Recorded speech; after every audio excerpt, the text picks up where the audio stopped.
Holy shit, it has been a while. Um, well, let's do this. This is part three of my crazy junkie story. Um, so with part two, if you didn't listen, um, was kind of my rise to what I considered success and money, and coming really close to achieving a lot of goals in my life at a really young age, and it didn't pan out, and it destroyed me. So um, summer came and went. Was jobless, still on unemployment. Um, well, that's not entirely accurate. I did briefly have a job during the summer. I got a job at Acclaim Studios, um, working on one of their video games, Legends of Wrestling 2. But that's a story for another day. I didn't work there long. It was very brief. It was very horrible. That is a different story. But my birthday came. I was depressed on my birthday. I was feeling like my life was over and I was a gigantic fucking failure. And I made some phone calls. I called a friend of a friend of a friend and was able to find some Percocets. And I bought them and I got high on my birthday and just kind of crashed out. And that was kind of it. I just kind of spent the rest of my summer just doing my thing. But a big turning point for me came on September 6th. It was a Friday. September 6th, 2002. I was prepping for a date. I was going on a date the next day, on Saturday. Um, I was going to take this chick out, and we were going to go take my ATV up in the mountains, and we were going to go four-wheeling. And that was planned. So I didn't have anywhere to store my four-wheeler at my apartment, and so I had it at my parents' house.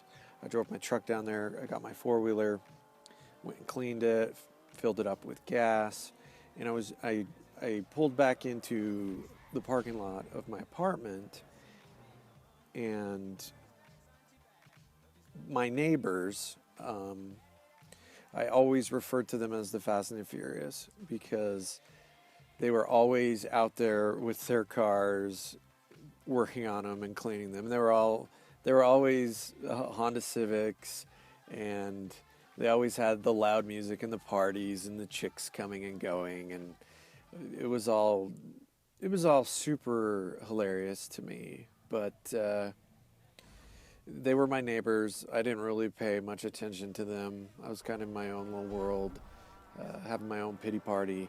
But I pull up in my truck and I have my four wheeler in the back, and a couple of the Fast and Furious were out in front of their apartment, and I think they must have assumed I had money.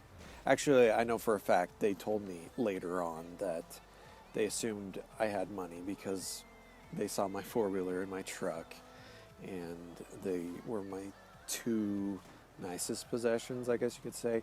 But it gave a false sense of finances, I guess, to them.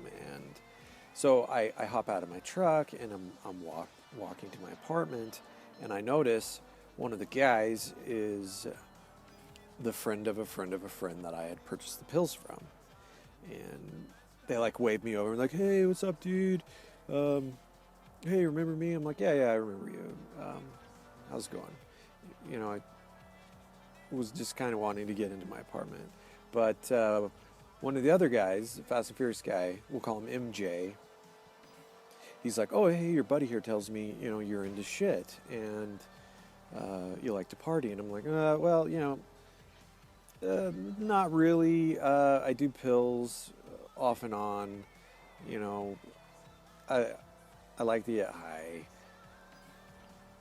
from pills. That was my thing, and I didn't do it very often." And he's like, MJ says to me, he's like, well, you want to try some yayo? I don't know what the fuck yayo is. I'd never heard of it. I didn't even know if it was a drug. The extent of my drug use was limited to just pills. You know, doctors prescribe them to you. They're clean. They can't be bad for you, so it's okay. So I justified my pill usage. So he's like, yayo, and I'm like, I honestly have no idea what that is. He's like, cocaine, you know? And I'm like, oh yeah, okay.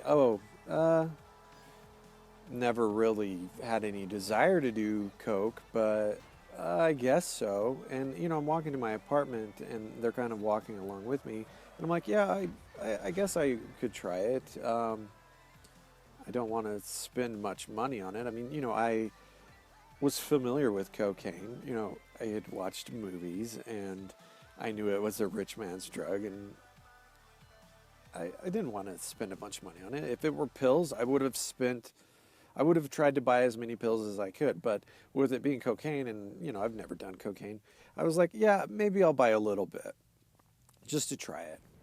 And they're like, sweet, we're going to get some tonight, and we're going to have a party, and you should come over. And I'm like, okay, well, yeah, sure, whatever. Just let me know when you get some or whatever. I'm going to be in my apartment. So I went into my apartment. I went into my room. I got on my computer, played some Dark Age of Camelot. I was really big into Dark Age at that time. And, you know, I just chilled on my computer. And a few hours went by. It was 8:30, almost 9. It was just starting to get dark, and there was a pound on the door of my apartment. And I went down to open it up. It was MJ and Fast and Furious guy on my porch, and they're like, "Hey, you know, we're getting ready to have our party. We just picked up some coke. You're still interested in buying some?" I'm like, "Sure, you know, I'll buy a 20 spot from you." And but I don't know if I really want to come over and party. You know, for me, partying wasn't really my thing. And they're like, no, just come over and just hang out for a little bit. Tell you what, come over, hang out with us for a little bit. We've got some booze. Try some coke with us. You can just try some, and then if you want to buy some, you know, just whatever. Just come over and hang out with us. You know, we got chicks, and we're having a good time. I'm just like, all right, fuck it, let's go. And we went over to their apartment, and you know, sure enough, there were chicks on the couch, and there were just tons of people there, and there was loud music, and everybody was really talkative and really friendly, which was kind of bizarre. And I was introduced to this chick. We'll call her Elle. And I was introduced to Elle, and she's like, "Oh, have you ever done coke before? This is like the best coke." And I'm like, "No, I haven't."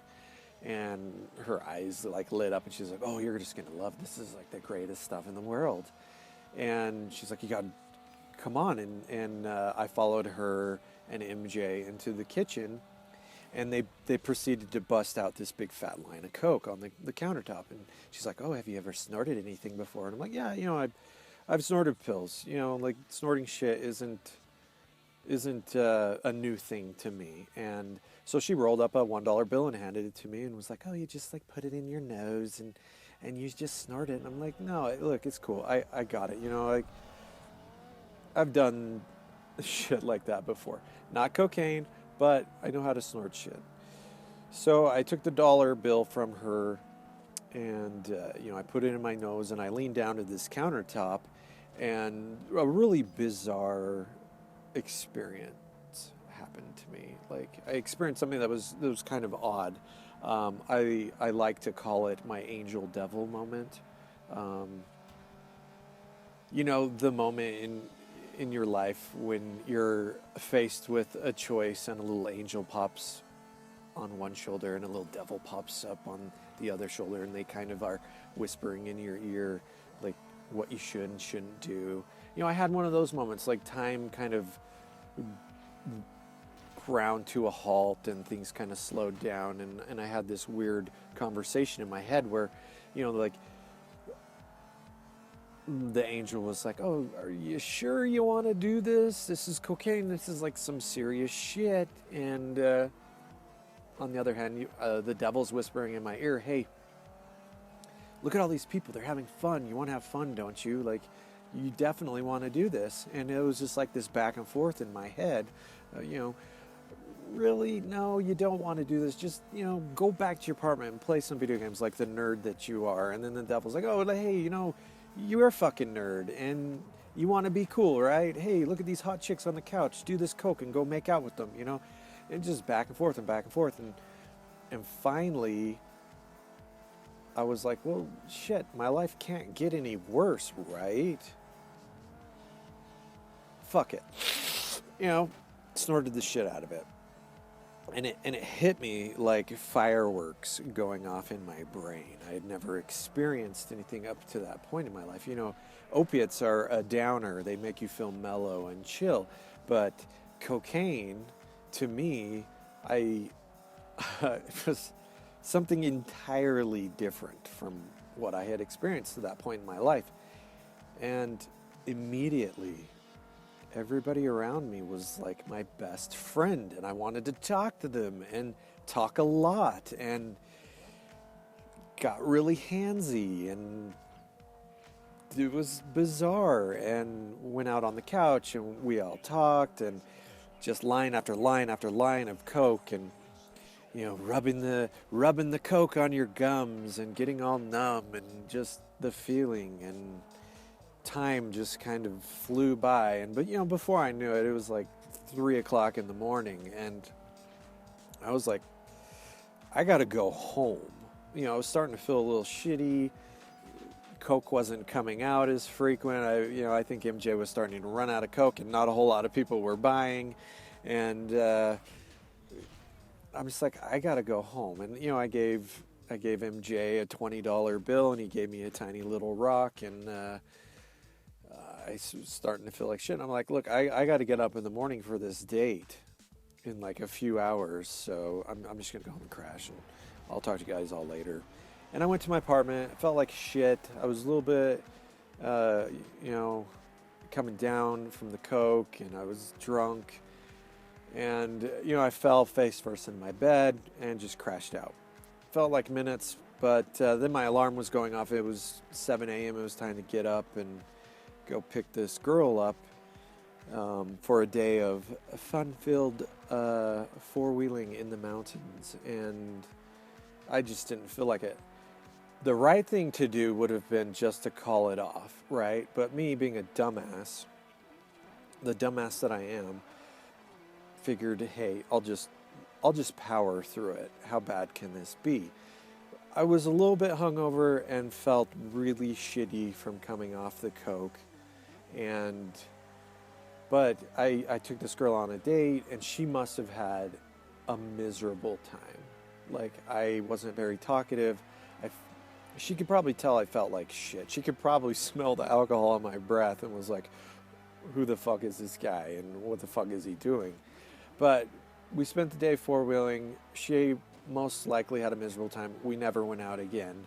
I came home, and I immediately went back over to MJ's because I wanted some more coke.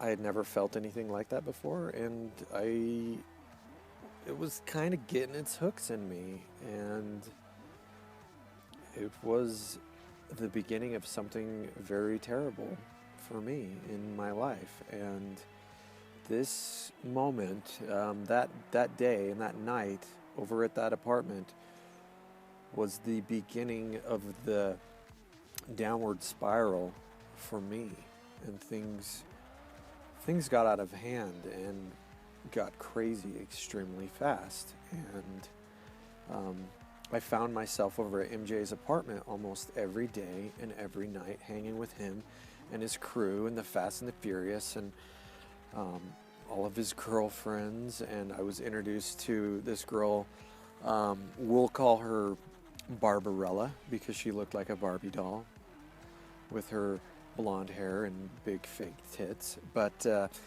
she comes she plays a big part in this story. So I was introduced to Barbarella. She was kind of dating MJ on the side, I guess you could say. But yeah, I hung out with MJ and the Fast and the Furious and his crew very frequently. They were big club goers. I mean, yeah, I know Utah really isn't known for its club scene, but they would go clubbing almost every night. I don't think any of them had any jobs.